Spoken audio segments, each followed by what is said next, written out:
Hello students, आज हम लोग लाइफ साइंस में पढ़ेंगे क्रोमोसोम, डीएनए और एंड जीन। इनके रिलेशंस के बारे में हम जानने की कोशिश करेंगे और इसके बाद हम पढ़ेंगे कि स्ट्रक्चर ऑफ डीएनए।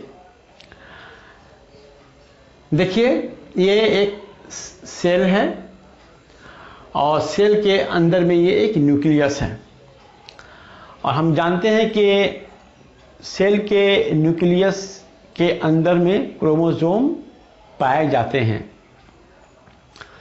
क्रोमोसोम दरअसल है क्या चीज? सेल डिवीजन से पहले, यानी कि जो इंटरफेज स्टेज होता है, उस वक्त सेल के न्यूक्लियस में एक निहायत ही पतला लंबा सा धागा के जैसा एक जाल नुमा जो है, उलझा हुआ एक जो है जाल जो है नजर आता है। इंटरफेज स्टेज में, माने सेल डिवीजन से पहले जो इंटरफेज का जो स्टेज होता है, उस स्टेज में सेल के न्यूक्लियस के अंदर पतला सा लंबा बारीक धागा के जैसा स्ट्रक्चर जो है, उसका एक जाल सा जो है इसमें नजर आता है। उसे हम कहते हैं क्रोमैटिन फाइबर्स। ठीक है, अब यहां पर देखिए, तो ये तो सेल है, ये सेल के अंदर का ये न्यूक्लियस है।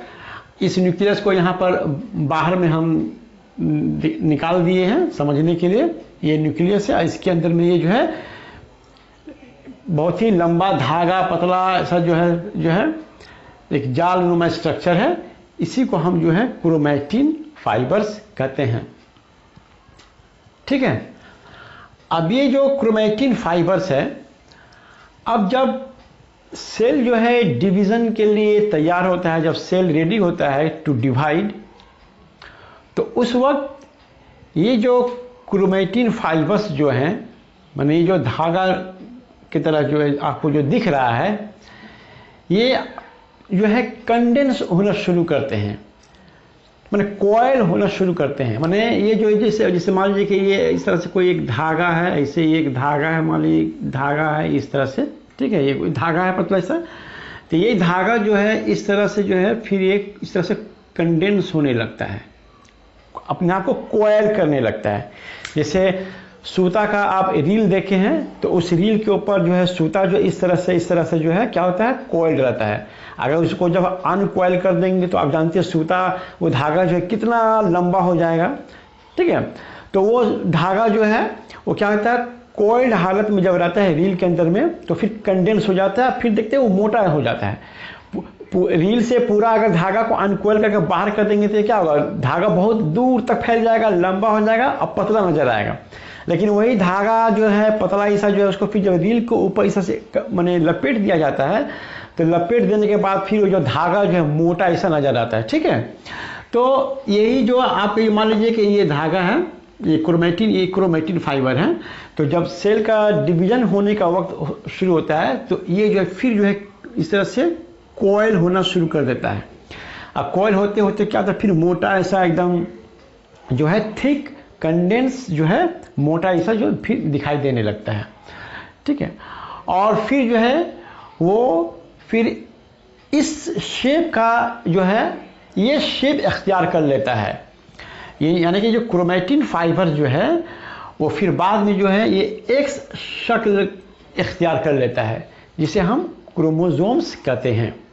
तो क्रोमोसोम्स दरअसल हुआ क्या कि क्रोमोसोम जो है दरअसल माने क्रोमैटिन फाइबर्स का जो है कंडेंस्ड फॉर्म है। कंडेंस्ड माने खूब माने कोएल्ड क्रोमैटिन जो फाइबर्स है, क्रोमोसोम्स दरअसल क्या है, कोएल्ड क्रोमैटिन फाइबर्स को हम कोएल्ड COILED कोएल्ड क्रोमैटिन फाइबर्स को हम क्रोमोसोम्स कहते हैं। अच्छा, अब ये क्रोमोसोम्स देखिए कि अब इस क्रोमोसोम, ये तो सेल के न्यूक्लियस के अंदर में क्रोमोसोम्स है। इसमें से हम एक क्रोमोसोम को इस तरह से हम बाहर निकाल दिए हैं डिस्प्ले के लिए, दिखलाने के लिए।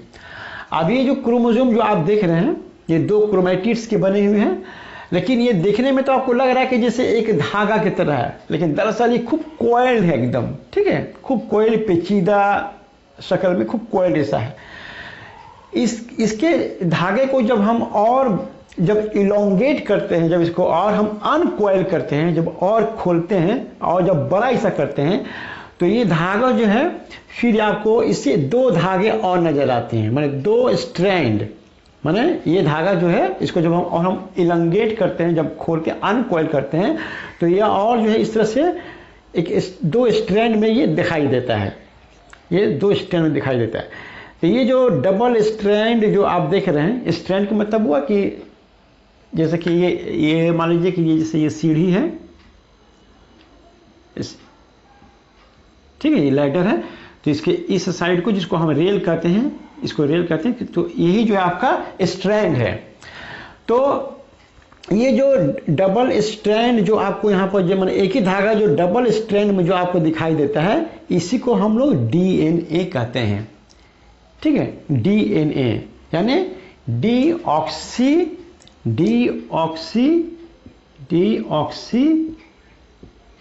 Ribose nucleic acid, deoxy ribose nucleic acid. अब ये डीएनए जो है फिर इस तरह से जो है आपको आगे की तरफ बढ़ता है, ठीक है। अब यहाँ पर फिर ये जो डीएनए जो है ये अपने आप को जो है यहाँ पर 8 प्रोटीन्स होते हैं, 8 प्रोटीन्स होते हैं जिसको हम हिस्टोन कहते हैं। ये जो आपको हालांकि यहाँ पर आपको 4 ही आपको हिस्टोन प्रोटीन दिखाया गया है। तो ये जो आपका डीएनए का जो धागा जो है फिर ये हिस्टोन प्रोटीन के चारों तरफ फिर जो इस तरह से कॉइल कर जाते हैं, ठीक है, फिर कॉइल करके फिर आगे की तरफ उसी तरह से बढ़ते हैं, फिर इस तरह से और फिर इसको हिस्टोन प्रोटीन है इस तरह से इस पर कॉइल कर जाते हैं, ठीक है। तो ये है हिस्टोन प्रोटीन। याद रखिएगा कि डीएनए जो है हिस्टोन प्रोटीन के चारों तरफ जो है कॉइल बनाते हैं। अब वो हिस्टोन प्रोटीन तादाद में 8 होता है। तो इससे जो स्ट्रक्चर जो फॉर्म होता है उसको हम कहते हैं न्यूक्लियोसोम। क्या कहते हैं? न्यूक्लियोसोम। तो न्यूक्लियोसोम दरअसल क्या है? तो न्यूक्लियोसोम क्या है कि डीएनए जब 8 हिस्टोन प्रोटीन्स के चारों तरफ जो है माने एक कॉइल बनाते हैं, तो उससे जो स्ट्रक्चर जो है वजूद पजीर होता है, उसे जो बनावट उभर कर आती है, उसे हम न्यूक्लियोसोम कहते हैं। अब फिर जो है ये जो आपका ये जो डबल स्ट्रैंड जो आपका ये आपका डीएनए है, ठीक है। फिर इस डीएनए के ऊपर जो है छोटे छोटे जो है मॉलिक्यूल्स जो है तरतीबवार उसके ऊपर क्या होता है, अरेंज्ड रहते हैं, सजे हुए होते हैं। ये एक धागा है, ठीक है ना, ये डीएनए का एक स्ट्रैंड यानी एक धागा है, और यहाँ पर ये एक धागा है। इस धागे के ऊपर जो है डीएनए माने ये छोटे छोटे मॉलिक्यूल जो अरेंज रहते हैं तरतीब के साथ, एक सीक्वेंस में जो है सजे होते हैं। इस छोटे छोटे मॉलिक्यूल्स को हम लोग कहते हैं न्यूक्लियोटाइड। क्या कहते हैं? न्यूक्लियोटाइड। अब इस न्यूक्लियोटाइड का, अब ये जो एक मॉलिक्यूल है, इस न्यूक्लियोटाइड का स्ट्रक्चर जो है कुछ इस तरह का होता है। जो है ये पेंटोज एक शुगर होता है, मतलब माने न्यूक्लियोटाइड किस चीज़ का बना होता है? ये न्यूक्लियोटाइड देखिए इस तरह से बना होता है। माने एक न्यूक्लियोटाइड का जो है स्ट्रक्चर इस तरह का होता है। यहाँ पर ये देखिए, यहाँ पर देखिए 5 साइड्स हैं, 1 2 3 4 5। तो ये इसको कहते हैं पेंटोज शुगर। ये शुगर है, ठीक है। और यहाँ पर इसमें पेंटोज शुगर का मतलब क्या हुआ कि 5 कार्बन वाला शुगर, ऐसे शुगर जिसमें 5 कार्बन होते हैं। तो ये कार्बन कहाँ पर है? यहाँ पर एक कार्बन यहाँ पर है, 1 नंबर पर, 2 नंबर पर, 2 नंबर, 3 नंबर, 4 नंबर, और यहाँ से इस रिंग के बाहर में जो है यहाँ पर भी जो है एक कार्बन होते हैं। असल में यहाँ पर ये हम कार्बन लिख देते हैं, कार्बन कार्बन कार्बन, और यहाँ पर एक कार्बन होता है, ये रिंग के बाहर में होता है, ठीक है। तो ये 5 कार्बन 5 कार्बन्स वाले ये शुगर है। अच्छा, और 1 नंबर जो कार्बन है उसके साथ एक नाइट्रोजीनस बेस जो है इसके साथ अटैच रहता है, और ये 5 नंबर कार्बन के साथ जो है एक फॉस्फेट जो है अटैच रहता है। तो ये हुआ एक न्यूक्लियोटाइड, माने ये एक न्यूक्लियोटाइड का ये एक स्ट्रक्चर है। आया बात समझ में? अच्छा, अब यहाँ पर देखिए, यहाँ पर जो आप जो डीएनए देख रहे हैं कि जो ये क्रोमेटिन फाइबर, ये क्रोमोसोम में ये क्रोमेटिन फाइबर, मतलब क्रोमेटिन फाइबर के ही धागा को जब आगे की तरफ जब इलोंगेट, जब उसको और जब पतला होते चला जा रहा है, धागा और पतला होता चला जा रहा है, तो ये जो यहाँ से जो डीएनए के 2 स्ट्रैंड बनते हैं, तो इसी डीएनए के स्ट्रैंड को जो है, इसके एक सेगमेंट को हम लोग कहते हैं जीन। माने डीएनए, माने ये जो डीएनए है इस तरह से, ये डीएनए इस तरह से जो आया है, तो इसके एक टुकड़ा को, ये टुकड़ा है, ठीक है, तो इसमें से हर एक टुकड़े को हम कहते हैं जीन कहते हैं। क्या कहते हैं? जीन।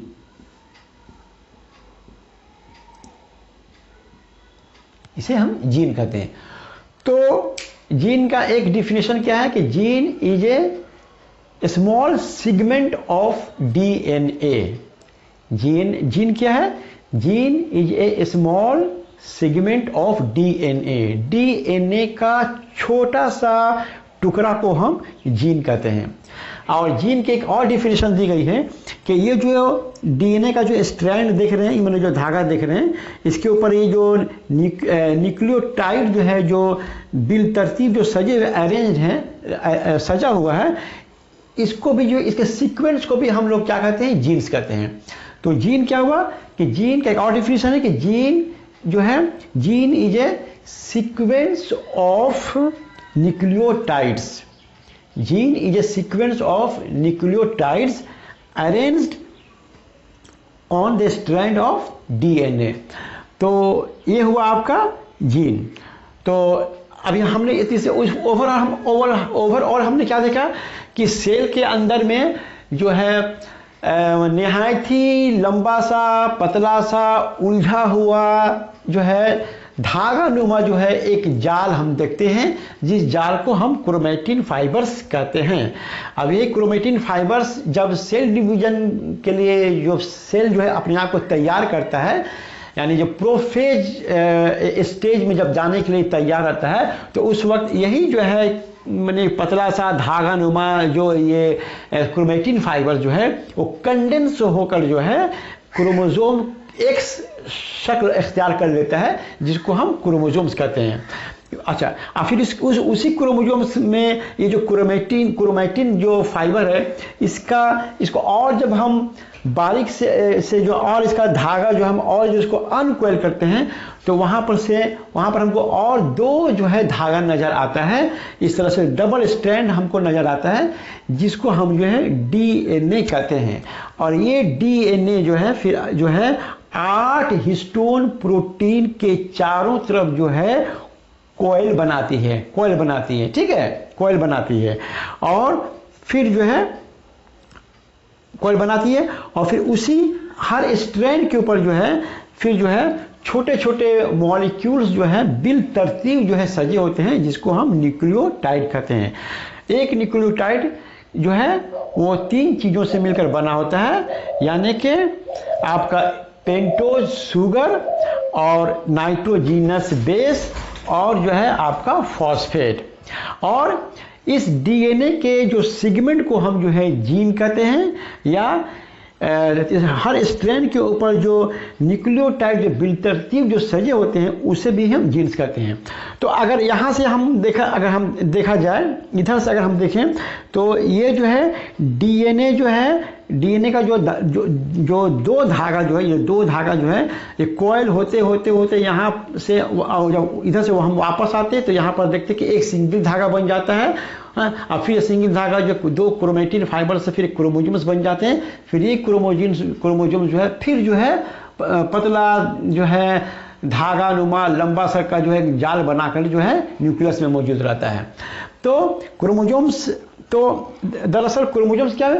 क्रोमोसोम्स जो है डीएनए और प्रोटीन के जो है एक बना हुआ एक स्ट्रक्चर से, क्रोमोजोम्स डीएनए और प्रोटीन का बना हुआ स्ट्रक्चर्स है, या ऐसे भी कह सकते हैं कि क्रोमोजोम जो है खूब कंडेंस्ड क्रोमेटिन फाइबर्स होते हैं। अब इसके बाद हम थोड़ा सा डीएनए का स्ट्रक्चर को और थोड़ा सा माने लार्ज स्केल में हम देखते हैं कि ताकि और आपको जो है डीएनए का स्ट्रक्चर और आपको क्लियर नजर आ जाए। अब हम लोग देखते हैं स्ट्रक्चर ऑफ डीएनए। देखिए ये आपका डीएनए का स्ट्रक्चर यहां पर दिखाया गया है। इसे हम कहते हैं double stranded helical structure of DNA. अच्छा, ये जो स्ट्रक्चर जो डीएनए का है, ये जो मॉडल है, इसको प्रोपोज किया था दो साइंटिस्ट जिसका नाम था Watson and Crick. Watson and Crick नामी दो साइंसदानों ने ये मॉडल दिया था double stranded helical structure of DNA, और उनके इस काम के लिए उन्हें 1962 में नोबेल प्राइज से नवाजा गया था। तो ये आपका double stranded helical structure of DNA. अब इसमें देखिए यहां पर लफ्ज है हेलिकल। तो हेलिक्स दरअसल मतलब इस तरह के शेप को हेलिक्स कहते हैं। कुछ घरों में देखिएगा कि एक सीढ़ी ऐसा होता है जो नीचे से ऊपर रूम की तरफ जो है इस तरह करके जो है ऊपर जाता है। आमतौर पर सीढ़ी इस तरह से होता है, एक एक स्टेप होता है, लेकिन एक सीढ़ी होता है जो नीचे से जो है माने आपका ग्राउंड फ्लोर से जो है वो रूम के अंदर जो है इस तरह से गोल गोल गोल राउंड होते हुए जो है स्पाइरल शेप में जो है रूम तक पहुंचता है। तो उस शेप को जो है हम हेलिकल शेप कहते हैं। ठीक है, तो उसी शेप का जो है हमारा डीएनए होता है। अब डीएनए, अच्छा तो हेलिकल समझ में आया। अब इसके बाद है स्ट्रैंडेड। स्ट्रैंड का मतलब क्या हुआ, जैसे मान लीजिए कि ये आपका एक सीढ़ी है, ठीक है, ये एक सीढ़ी है। तो ये सीढ़ी का ये जो साइड है, ये जो दो साइड है, तो इसमें से हर एक साइड को हम कहते हैं स्ट्रैंड। क्या कहते हैं? स्ट्रैंड कहते हैं। ठीक है, तो डीएनए में डबल स्ट्रैंड होता है। मतलब जैसे ये सीढ़ी में दो स्ट्रैंड होते हैं, जिसको हम आमतौर पर तो इसे हम रेल कहते हैं या दो साइड कहते हैं। तो एक सीढ़ी में दो साइड होते हैं, उसी तरह से डीएनए के स्ट्रक्चर में दो स्ट्रैंड होता है, इसलिए इसे डबल स्ट्रैंडेड कहा जाता है। और हेलिकल इसलिए कि स्पाइरल शेप होता है, इसीलिए इसका डीएनए के स्ट्रक्चर को कहा जाता है डबल स्ट्रैंडेड हेलिकल स्ट्रक्चर। अब जो है डीएनए है क्या चीज? तो डीएनए जो है एक मैक्रो मॉलिक्यूल है, माने एक सिंगल लार्ज मॉलिक्यूल। तो याद रखिए डीएनए क्या है? डीएनए एक सिंगल लार्ज मॉलिक्यूल या एक मैक्रो मॉलिक्यूल है। अब ये मैक्रो मॉलिक्यूल जो है छोटे छोटे जो है यूनिट्स से मिलकर बने होते हैं, जिसे हम कहते हैं न्यूक्लियोटाइड। डीएनए जो है, डीएनए का मॉलिक्यूल जो है छोटे छोटे मॉलिक्यूल्स से मिलकर बने होते हैं, जिन्हें हम कहते हैं न्यूक्लियोटाइड। अब हर न्यूक्लियोटाइड जो है तीन चीजों से बना होता है। एक शुगर, दूसरा फॉस्फेट और तीसरा नाइट्रोजीनस बेस। तो nucleotide consists of sugar, phosphate, nitrogenous base. अच्छा, यहां जो शुगर होता है उस शुगर का नाम है पेंटोज शुगर, यानी 5 कार्बन वाला sugar. 5 carbon sugar, 5 carbon sugar, इसलिए इसे हम पेंटोज शुगर कहते हैं। अच्छा, डीएनए का फुल फॉर्म जानते हैं कि डीऑक्सी राइबोज न्यूक्लिक एसिड। उसी तरह से होता है आरएनए, राइबोज न्यूक्लिक एसिड। देखिए डीऑक्सी राइबोज में राइबोज है और आरएनए राइबोज न्यूक्लिक एसिड में भी राइबोज है। दोनों में नेम कॉमन है राइबोज। लेकिन डीऑक्सी में एक लफ्ज का इजाफा है डीऑक्सी, यानी इसमें ऑक्सीजन माइनस है। तो कहने का मतलब है कि ये जो देखिए ये आपका पेंटोज शुगर है। मतलब ये इस तरह से देखिए 5, इसमें 5 साइड है, 1 2 3 4 5 साइड है। यहाँ पर जो अच्छा, इसमें अब 5 कार्बन होते हैं। देखिए यहाँ पर एक कार्बन यहाँ पर है, दूसरा कार्बन यहाँ पर, तीसरा कार्बन यहाँ पर, चौथा कार्बन यहाँ पर, ये 5 कार्बन हो गया। अच्छा 1 2 3 4, अच्छा 5वां कार्बन यहाँ पर है, रिंग के बाहर है। 4 कार्बन जो है रिंग के पास है, 1 2 3 4, 5वां कार्बन जो रिंग के बाहर है यहाँ पर। तो 5वें कार्बन के साथ जो है फॉस्फेट जो है क्या होता है, अटैच रहता है, PO4, ठीक है, PO4। 5वें कार्बन के साथ फॉस्फेट यानी PO4 अटैच रहता है, और 1 नंबर कार्बन के साथ नाइट्रोजीनस बेस अटैच्ड रहता है। अच्छा, ये 2 नंबर कार्बन पर देखिए मैंने डीऑक्सी राइबोन्यूक्लिक एसिड में क्या होता है कि 2 नंबर कार्बन में जो यहाँ पर सिर्फ H रहता है, ठीक है, H। लेकिन राइबोज शुगर में क्या होता है, 2 नंबर कार्बन पर OH रहता है, लेकिन यहाँ पर OH की जगह पर H रहता है। OH नहीं है, इसका मतलब उसमें से OH नहीं, मतलब ऑक्सीजन नहीं है, इसलिए इसका नाम हो गया डीऑक्सी, माने एब्सेंस ऑफ ऑक्सीजन या माइनस ऑक्सीजन। क्योंकि यहाँ पर OH का O इसमें से हट गया है, इसीलिए इसको कहते हैं डीऑक्सी।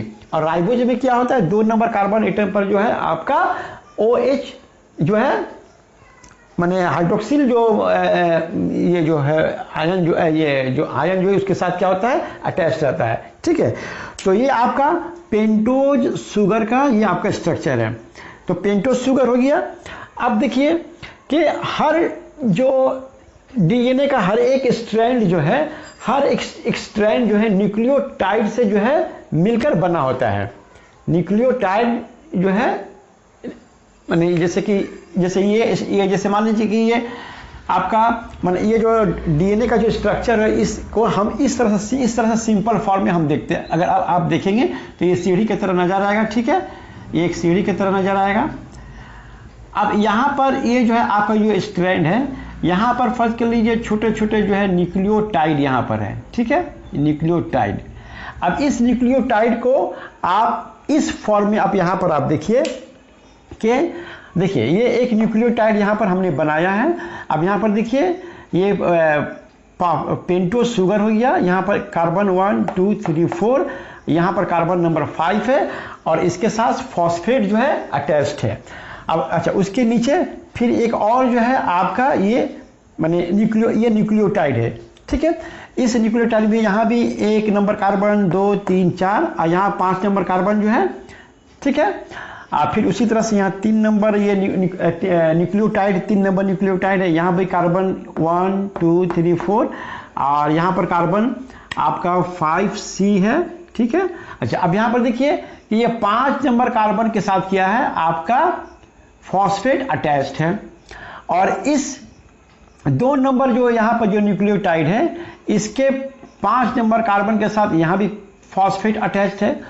अब ये पहला जो न्यूक्लियोटाइड है, अब इसका 3 नंबर का जो कार्बन जो है ये जो फॉस्फेट है, ये 1 नंबर जो न्यूक्लियोटाइड है उसके 3 नंबर कार्बन के साथ, और 2 नंबर जो आपका न्यूक्लियोटाइड है उसके 5 नंबर कार्बन के साथ क्या है, ये अटैच्ड है, ठीक है। इसलिए इस तरह से हम क्या देखते हैं कि एक न्यूक्लियोटाइड दूसरे न्यूक्लियोटाइड के साथ अटैच्ड हो गया। बात समझ में आया? ये 1 नंबर न्यूक्लियोटाइड है, इस न्यूक्लियोटाइड का 3 नंबर कार्बन के साथ फॉस्फेट पहले न्यूक्लियोटाइड के 3 नंबर कार्बन के साथ, और दूसरे न्यूक्लियोटाइड के 5 नंबर कार्बन के साथ जो है ये फॉस्फेट अटैच्ड है। तो इसलिए इस तरह से हम क्या देखा, एक न्यूक्लियोटाइड दूसरे न्यूक्लियोटाइड के साथ क्या हो गया, अटैच्ड हो गया। उसी तरह से यहाँ पर दूसरे न्यूक्लियोटाइड के 3 नंबर कार्बन जो कार्बन है उसके साथ फॉस्फेट, और तीसरा नंबर जो आपका न्यूक्लियोटाइड है उसके 5 नंबर कार्बन के साथ जो है ये फॉस्फेट अटैच है। तो इस तरह से ये एक स्ट्रैंड हो गया, मतलब ये न्यूक्लियोटाइड जो है यहाँ पर इस स्ट्रैंड पर भी जो है यहाँ पर भी ये न्यूक्लियोटाइड क्या है, प्रेजेंट है, ठीक है। ये स्ट्रैंड हुआ, तो ये एक न्यूक्लियोटाइड, ये न्यूक्लियोटाइड है, ये न्यूक्लियोटाइड, ये एक न्यूक्लियोटाइड है। उसी तरह से 3 नंबर न्यूक्लियोटाइड, इस तरह से 3 नंबर न्यूक्लियोटाइड है। तो हर स्ट्रैंड में न्यूक्लियोटाइड इस तरह से क्या हुआ, अरेंज है, ठीक है, और अरेंज भी है, और साथ साथ एक न्यूक्लियोटाइड दूसरे न्यूक्लियोटाइड के साथ, दूसरा न्यूक्लियोटाइड तीसरे न्यूक्लियोटाइड के साथ इस तरह से अटैच्ड है। उसी तरह से आप इस साइड में देखिए अब यहाँ पर जो है ये भी एक न्यूक्लियोटाइड है, ये भी एक न्यूक्लियोटाइड है, ये भी एक न्यूक्लियोटाइड है। अब यहाँ पर देखिए ये न्यूक्लियोटाइड में देखिए यहाँ पर ये 1 नंबर कार्बन, ये 2 3 4, ये हो गया आपका 5 नंबर कार्बन, ठीक है। तो इसमें जो है ये यहाँ पर जो है इस 5 नंबर कार्बन के साथ जो है फॉस्फेट यहाँ अटैच्ड है, और दूसरे नंबर का जो यहाँ पर न्यूक्लियोटाइड है उसके 3 नंबर कार्बन के साथ ये फॉस्फेट अटैच्ड है। तो इस तरह से इस स्ट्रैंड का माने राइट साइड के स्ट्रैंड में जो न्यूक्लियोटाइड है, इस तरह से ये न्यूक्लियोटाइड जो है इस न्यूक्लियोटाइड के साथ क्या हो गया, अटैच्ड हो गया। उसी तरह से देखिए ये आपका 2 नंबर न्यूक्लियोटाइड में जो है 5 नंबर, यहाँ पर 5 नंबर जो कार्बन है, 5 नंबर जो कार्बन है इसके साथ फॉस्फेट अटैच्ड है, और फिर ये फॉस्फेट जो है ये 3 नंबर न्यूक्लियोटाइड के 3 नंबर कार्बन के साथ अटैच्ड है। तो इस तरह से आपका इस राइट साइड में ये पहला न्यूक्लियोटाइड दूसरे न्यूक्लियोटाइड के साथ अटैच हो गया, दूसरा न्यूक्लियोटाइड तीसरे न्यूक्लियोटाइड के साथ अटैच हो गया। इस तरह से हर स्ट्रैंड में जो है न्यूक्लियोटाइड जो है एक दूसरे के साथ जो है अटैच हो गए, ठीक है। अच्छा, अब उसके बाद ये देखिए यहाँ पर इस 1 नंबर जो कार्बन है इसके साथ क्या होता है, एक नाइट्रोजीनस बेस जो है अटैच्ड होता है, ठीक है। यहाँ पर देखिए इस पेंटोस शुगर में यहाँ पर तो आप देखिए ये कार्बन नंबर 1 2 3 4 और ये कार्बन नंबर 5, तो कार्बन नंबर 5 के साथ फॉस्फेट PO4 अटैच्ड है, और 1 नंबर कार्बन के साथ बेस अटैच्ड है, नाइट्रोजीनस बेस अटैच्ड है। तो यहाँ भी देखिए ये 1 नंबर कार्बन है, तो 1 नंबर कार्बन के साथ यहाँ पर जो है एक नाइट्रोजन बेस अटैच्ड है। अब देखिए अब नाइट्रोजीनस बेस 4 तरह के होते हैं, जो मैंने डीएनए में 4 नाइट्रोजीनस बेस मौजूद होते हैं। उनके नाम है एडेनिन, गुआनिन, साइटोसिन और थाइमिन, ठीक है। Adenine, guanine, cytosine, thymine. अब इसमें क्या होता है कि इसमें माने आप एक नाइट्रोजीनस बेस को किसी के साथ आप जोड़ नहीं सकते, हर नाइट्रोजीनस बेस एक स्पेसिफिक नाइट्रोजीनस बेस के साथ अटैच रहता है। हर नाइट्रोजीनस बेस जो है एक स्पेसिफिक नाइट्रोजीनस बेस के साथ अटैच रहता है।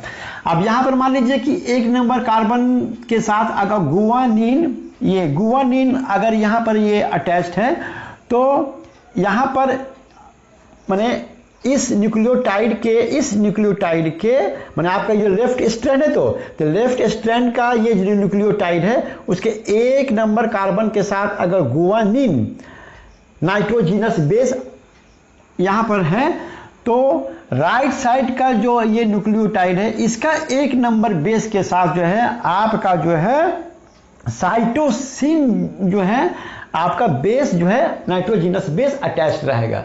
बात समझ आ रहा है? तो आपका लेफ्ट साइड का जो न्यूक्लियोटाइड है उसके 1 नंबर कार्बन के साथ जो नाइट्रोजीनस बेस अगर गुआनिन अटैच्ड है, तो दूसरे स्ट्रैंड के 1 नंबर न्यूक्लियोटाइड के साथ जो 1 नंबर कार्बन जो एटम है उसके साथ आपका साइटोसिन बेस जो है अटैच्ड रहेगा। यानी आप इसको याद रखिए कि AD9 जो है पेयर करेगा थाइमिन के साथ, और गुआनिन पेयरिंग करेगा आपको साइटोसिन के साथ। ये याद रहने से आपको कोई प्रॉब्लम नहीं होगा। Adenine nitrogenous base thymine nitrogenous base के साथ पेयरिंग करेगा, गुआनिन नाइट्रोजीनस बेस आपका साइटोसिन नाइट्रोजीनस बेस के साथ पेयरिंग करेगा। अच्छा, इसमें एक बात और याद रखिए कि एडेनिन थाइमिन के साथ जो पेयरिंग होगा, ये पेयरिंग डबल हाइड्रोजन बॉन्ड के साथ होगा, और गुआनिन जो नाइट्रोजीनस बेस है वो साइटोसिन नाइट्रोजीनस बेस के साथ 3 हाइड्रोजन बॉन्ड के साथ क्या होगा, पेयरिंग करेगा। तो इस तरह से यहां पर देखिए, तो यहां पर अगर गुआनिन है तो वहां पर साइटोसिन आ जाएगा, इसलिए यहां पर 3 हाइड्रोजन बॉन्ड के साथ यहां पर क्या हुआ, ये अटैच्ड है। 2 नंबर न्यूक्लियोटाइड का 1 नंबर कार्बन के साथ यहां पर अगर एडेनिन जो है नाइट्रोजीनस बेस है, तो इधर का राइट साइड के स्ट्रैंड के साथ जो 1 नंबर आपका जो नाइट्रोजीनस बेस के साथ क्या होगा, थाइमिन यहां पर रहेगा, और थाइमिन और एडेनिन आपस में क्या करेंगे, पेयरिंग करेंगे। तो इस तरह से ये जो है न्यूक्लियोटाइड जो एक दूसरे के साथ क्या होते हैं, जुड़े रहते हैं। तो अल्टीमेट पिक्चर क्या हुआ, तो पिक्चर इसका ये बना कि आपका ये जो है, मान लीजिए ये आपका सीढ़ी की तरह हो गया, ठीक है। तो यहाँ पर जो है ये आपका न्यूक्लियोटाइड है, nucleotide nucleotide nucleotide nucleotide nucleotide, यहाँ भी न्यूक्लियोटाइड हो गया इस तरह से, न्यूक्लियोटाइड न्यूक्लियोटाइड न्यूक्लियोटाइड न्यूक्लियोटाइड, ठीक है, ये न्यूक्लियोटाइड हो गया। तो अब ये आपका जो ये न्यूक्लियोटाइड है, तो ये जो सीढ़ी का ये जो रेल है, ये आपको क्या रिप्रेजेंट कर रहा है, ये आपका न्यूक्लियोटाइड रिप्रेजेंट कर रहा है। और सीढ़ी में जो इस तरह से जो स्टेप्स होते हैं जिस पर हम लोग पैर रखते हैं, ठीक है, जिसको अंग्रेजी में रंग कहा जाता है, RUNG, इस स्टेप को हम रंग कहते हैं, ठीक है। तो ये जो है आपका नाइट्रोजीनस बेस जो है आपको रिप्रेजेंट कर रहा है। तो यहाँ पर अगर मान लीजिए कि एडिनिन इस लेफ्ट साइड का जो न्यूक्लियोटाइड का अगर नाइट्रोजीनस बेस यहाँ पर अगर ए है, तो यहाँ पर आपका राइट साइड में जो आपका न्यूक्लियोटाइड है, इसका आपका जो नाइट्रोजीनस बेस होगा वो थायमिन हो जाएगा, ये गुआनिन हो जाएगा। तो ये अगर गुआनिन होगा तो ये हो जाएगा आपको साइटोसिन।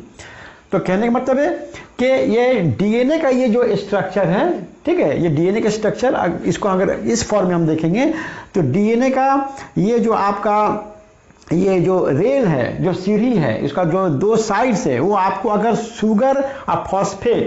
शुगर फॉस्फेट अगर रिप्रेजेंट करेगा, तो इसका जो रंग है वो आपका क्या करेगा, आपका नाइट्रोजीनस बेस को माने शो करेगा।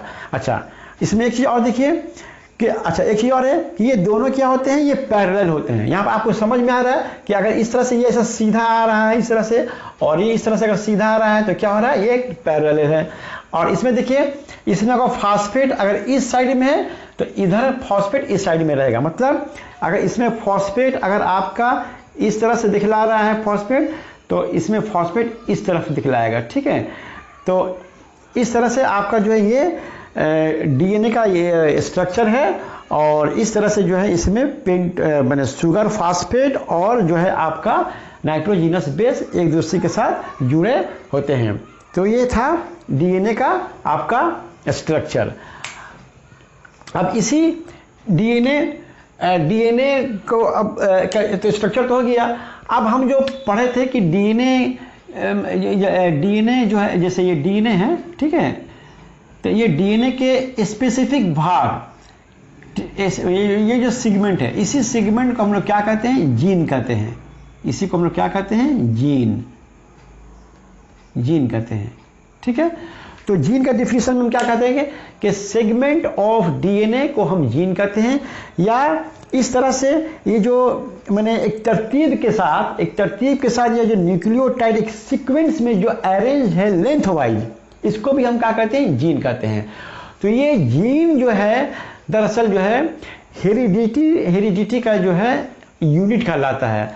और वालिदैन के जितने औसाफ होते हैं, जो कैरेक्टर्स या जो ट्रेट्स जिसे हम कहते हैं, वो सारे ट्रेट्स इसी जीन के अंदर में क्या होता है, कॉन्सेंट्रेटेड रहता है। जीन जो है वो कैरी करता है वालिदैन, माने बाप के अंदर में जो जीन है, तो बाप के औसाफ को जीन कैरी कर रहा है। माँ के जो औसाफ है उसके जीन, बाप नहीं बोलेंगे कि एक मेल है, मेल के बॉडी में जो जीन है, तो उस मेल के जितने कैरेक्टर्स है, उस कैरेक्टर्स को जीन कैरी कर रहा है। उसी तरह से फीमेल के बॉडी में जो जीन है, तो फीमेल के कैरेक्टर्स को जीन क्या कर रहा है, कैरी कर रहा है, ठीक है। और फिर जब रिप्रोडक्शन होता है, तो दोनों जीन जो है फिर जाइगोट बनता है, और फिर वालिदैन माने माँ की तरफ से जो कैरेक्टर्स और या फादर की तरफ से जो कैरेक्टर्स जो है, वो फिर जो ऑफ स्प्रिंग में जो है जीन के जरिया जो है क्या हो जाए, मुंतकिल हो जाते हैं। तो जीन, तो इसीलिए तो जीन को कहा जाता है कि ये माने कैरियर ऑफ हेरिडिटी कैरेक्टर्स है, इसको हम कैरियर कहते हैं, माने कैरी करता है। तो ये हुआ जीन के बारे में। तो अब हम आपको बोर्ड पर मैंने शॉर्ट में जो है स्ट्रक्चर डीएनए जीन क्या होता है उसे हम आपको लिख देते हैं, इसको आप नोट कर लीजिए। अब आइए अब हम लोग देख लेते हैं कि क्रोमोजोम्स डीएनए और जीन को कैसे डिफाइन करेंगे। तो chromosomes are highly condensed coiled chromatin fibres, यानी क्रोमोजोम्स क्या है? क्रोमोजोम्स दरअसल क्रोमैटिन फाइबर्स है जो कोइल्ड रहता है एकदम, ठीक है, कोइल्ड रहता है और बहुत ही कंडेंस्ड फॉर्म में रहता है।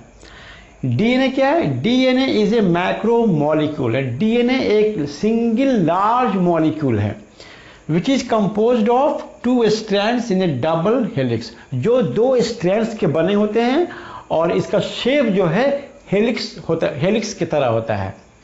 तो डीएनए एक बड़ा सा मॉलिक्यूल है जो 2 स्ट्रैंड्स के बने होते हैं और इसका शक्ल जो है हेलिक्स की तरह होता है। जीन क्या है? Gene is A segment of DNA. हमने जब शुरू में जब डीएनए बताया था कि एक क्रोमैटिन फाइबर का जब धागा को जब हम और आगे जब हम इलोंगेट करते हैं तो वो 2 धागों में बटा हुआ दिखाई देता है, तो उसे हम डीएनए कहते हैं, ठीक है। अब उस जो 2 धागा का जो इस तरह से आपको चला आ रहा है, इस तरह से जो चला आ रहा है, तो इसके इस टुकड़े को क्या कहते हैं? हम जीन कहते हैं। तो जीन क्या हुआ? डीएनए के सेगमेंट को हम जीन कहते हैं, या दूसरे तरीकों से हम इसकी तारीफ ऐसे कर सकते हैं कि जीन्स दरअसल जो है जो क्रोमोसोम यानी कि डीएनए पर जो तरतीब से जो न्यूक्लियोटाइड सजे होते हैं उसी को हम जीन्स कहते हैं। जीन्स क्या है? क्रोमोसोम्स के ऊपर तरतीबवार जो न्यूक्लियोटाइड जो अरेंज रहता है, जो सजा होता है, उसे हम जीन्स कहते हैं। जीन्स हेरिडिटी का यूनिट्स है और जीन्स के वजह से जो है वालिदैन के औसाफ उनके बच्चों में जो है मुंतकिल होते हैं। तो ये था क्रोमोसोम्स, डीएनए और जीन के बारे में। हम उम्मीद करते हैं कि आज का क्लास आपको समझ आया होगा। Thank you very much.